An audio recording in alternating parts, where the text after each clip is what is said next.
Io sono Lina Bobardi.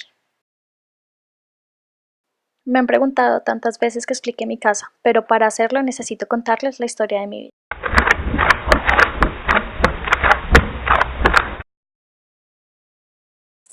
Todo comenzó en el momento en el que me gradué de la Universidad de Arquitectura de Roma y fue a trabajar con el arquitecto Gio Ponti, en Milán, con quien aprendí de diseño y arquitectura. A causa de la Segunda Guerra Mundial debí dejar de lado la arquitectura y enfocarme en el diseño, la ilustración y lo editorial. Esta etapa de mi vida es fundamental para mi desarrollo como arquitecta y las futuras obras que crearía. No construía nada, yo escogí arquitectura, só se destruía.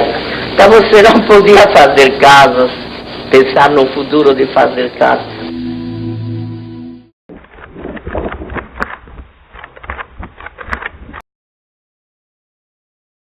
Me casé con Pietro Maria Bardi, un escritor y crítico del arte, quien luego fue invitado a Brasil para crear y dirigir el museo más grande de arte de América Latina.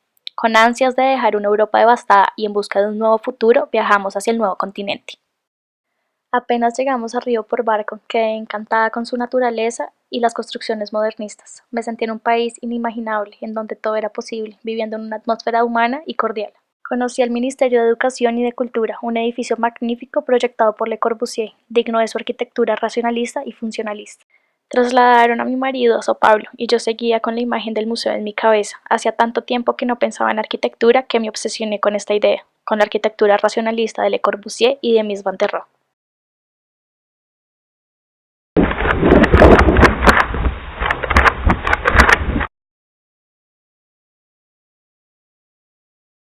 Tomé la decisión de hacer mi primera obra, que sería la casa de Pietro y mía, la cual nos serviría de abrigo por más de 40 años. Quería vivir dentro de esa naturaleza que me había encantado el país y al mismo tiempo poder ver las magníficas construcciones modernas de la ciudad. Encontré el lugar ideal a las afueras de Sao Paulo, en el jardín de Morumbi, donde se evidencian las diferentes culturas que por ahí habían pasado, dándole pureza interior y paz. Es un espacio muy grande que tenía la pendiente perfecta, la cual me permitía contemplar la ciudad. Empecé haciendo bocetos y escribiendo todas las ideas que tenía en mi cabeza guardadas desde hace años, el conocimiento de la facultad y mi experiencia con Gio Ponti, pero más que todo mi nuevo amor hacia la arquitectura racionalista. Me inspiré en el estudio de David Savoy de Le Corbusier con sus 5 principios de arquitectura, en donde la separación del piso resalta al espectador y el primer nivel se convierte solamente en el punto de entrada y espacios de servicio. De igual forma, ideas como enmarcar el paisaje por medio de vanos y convertir el espacio interior en lugares más abiertos me ayudarían posteriormente en el diseño de mi casa. Como otra inspiración, tomé a Mies van der Rohe con su casa Farnsworth y Tungenhart, en donde utiliza la contraposición entre volúmenes opacos dentro de otros más transparentes y abiertos. En la casa Farnsworth se trabaja más el tema de planta libre, en donde los espacios se conectan unos con otros, manteniendo una relación muy cercana con el exterior. Las columnas que se utilizan en la casa se pintan de blanco y brindan la ilusión de que levitan sobre el espacio produciendo una prolongación del exterior. De la casa Tungenhart, lo más importante que hay que mencionar es la independencia entre la estructura y el cerramiento, y los grandes ventanales que se encuentran en las zonas sociales en comparación con lo opaco de las zonas privadas. Aunque me parece que los principios de la ciudad y la arquitectura moderna se han ido derivando a conceptos con los que no estoy de acuerdo, esta fue desvirtuada hacia una cultura de masa, hacia una modernización industrial que olvidaba el respeto por una cultura autóctona del lugar. Me parece que no satisfacen ni la utilidad ni las aspiraciones psicológicas de los individuos de la sociedad. La casa no debía ser un prototipo al que se adecuara al individuo, porque las necesidades humanas no son universales. Por eso quería adecuar mi casa a mis necesidades y a las del lugar donde la haría. Intenté recurrir a la verdadera arquitectura moderna y a la tradicional vernácula. Uno de mis objetivos era la eliminación de la distinción entre el juego y la vida cotidiana. Quería reevaluar el juego, porque la guerra por la que había vivido y la dictadura que se estaba viviendo acabaron con esa diversión y encanto. Mi primera idea fue aprovechar el gran terreno que tenía y hacer un recorrido preciso y controlado a la entrada, que el hecho de entrar fuera toda una aventura, que no se supiera lo que venía, todo fuera sorpresa para el visitante. Después pensé en la casa en sí, quería que se mimetizara con la naturaleza que algún día crecería tanto hasta cubrir la construcción. Tenía el problema de la pendiente y ahí recurrí a Le Corbusier con su idea de pilotes y de adaptar la casa al terreno, sin destruir el encanto natural, la vegetación y la propia topografía. Me quedaría la casa elevada, inmensa en los árboles, con una vista única. Quería preservar al máximo el lugar en su conformación original, manteniendo los animales salvajes. Esto lo considero como la vida en un jardín. Pensar en la casa de vidrio no solamente era pensar en la casa en sí, quería que quien viniera pudiera llevarse una experiencia completa, muy cercana con lo natural y con el lugar. Lo primero que se me vino en la mente fue crear una promenada arquitectural como las que había visto en Le Corbusier, un recorrido completo que significara algo, que tuviera un sentido y que cada movimiento fuera pensado con un fin específico. Comenzar la entrada por unos caminos de piedra significaba hacer que la persona se sumergiera desde un principio en esta selva brasilera que tanto me había costado. La casa todavía no sería vista completamente por las personas, quienes solo verían entre las hojas de los árboles una especie de disco volador posado en la cima de la colina, intensificando este sentimiento de ansiedad por llegar y ver la casa. Los caminos finalmente terminan debajo de la casa, desde un jardín cubierto, un lugar para guardar el coche que acoge y protege sin encerrar, convirtiéndose en esa transición entre lo natural y lo humano. Todo con el fin de buscar un paso más paulatino y no agresivo desde el exterior al interior, y de esta forma no perdía lo más importante para mí, la conexión entre el lugar y la persona.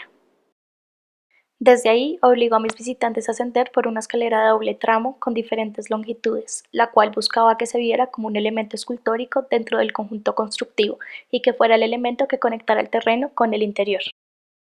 Quería brindarle un abrebocas a las personas con una primera mirada de la ciudad que estaba a lo lejos desde el descanso de la escalera, elevado a 1 metro al nivel del suelo.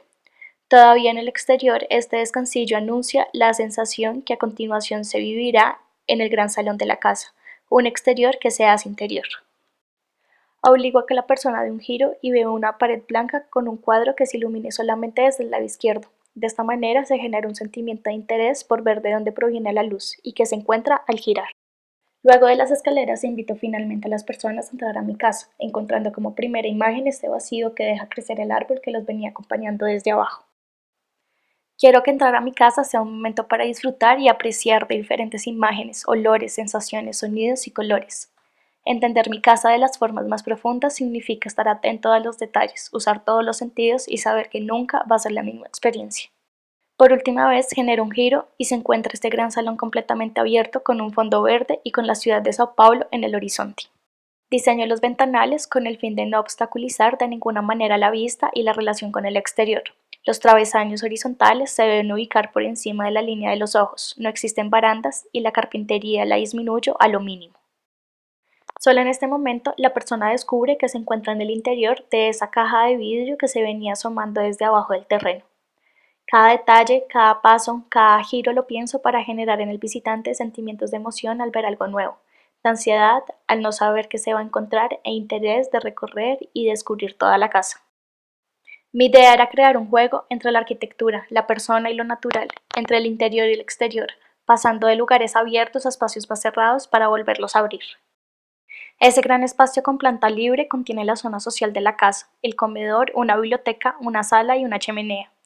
Todos esos espacios se unen entre sí por un gran telón de fondo que hace ese ver de la naturaleza del exterior. Para continuar con el recorrido de la casa tenemos que pasar por la cocina, que hace segundo distribuidor de espacio como lo es el espacio del primer nivel que expliqué anteriormente. La cocina es la que vincula la zona social y la zona privada. Esta se convierte en un bloque completamente diferente. Es la idea de opuestos que me quedó después de trabajar con el maestro Gio Ponti años atrás. El contraste entre la transparencia y lo ligero del primer volumen con la opacidad y lo macizo del segundo refuerzan esa idea de opuestos unidos, como la arquitectura moderna y la tradicional. Quería demostrar que eso es posible y funciona, en mi opinión, a la perfección. Para recalcar esta idea, quise utilizar tanto materiales locales, piedra, cerámica y barro, como materiales que podrían ser asociados con la modernidad, acero, concreto y vidrio. De igual forma, en el primer volumen traté de implementar los 5 principios de la arquitectura de Le Corbusier: la casa elevada sobre pilotes, la planta libre, la fachada libre, las ventanas corridas y la terraza jardín.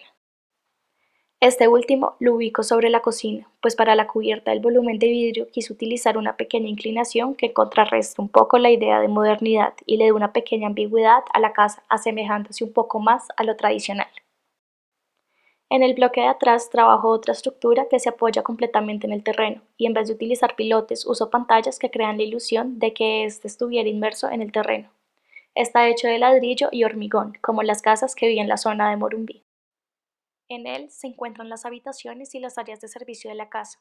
Al igual que el primer bloque, este cuenta con una especie de patio abierto por un costado, que logra una iluminación y ventilación, que a diferencia de la caja de vidrio, este tiene gradaciones específicas para generar ventanas que nos resguarden del frío o calor del exterior y al mismo tiempo crea la intimidad que esperaba en los cuartos. Con esta idea en mente, logró recuperar lo que me planteó Miss Van der Rohe años antes en su casa Tungenham, donde todas las zonas privadas de habitaciones y servicios se ubican en volúmenes más cerrados, compactos y alejados completamente del exterior. Mi casa, la casa de vidrio, no es más que un reflejo de lo que quería para mí y para mi esposo. Llena de nuestras colecciones de libros, pinturas, esculturas y muebles, es un recuerdo de nuestras vidas y experiencias.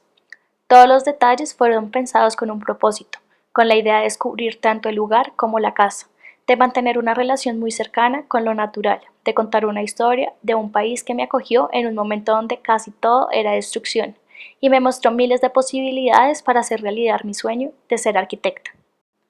Es en este instante cuando descubro mi estilo, mi famoso estilo de mezclar lo tradicional y local con lo moderno y universal.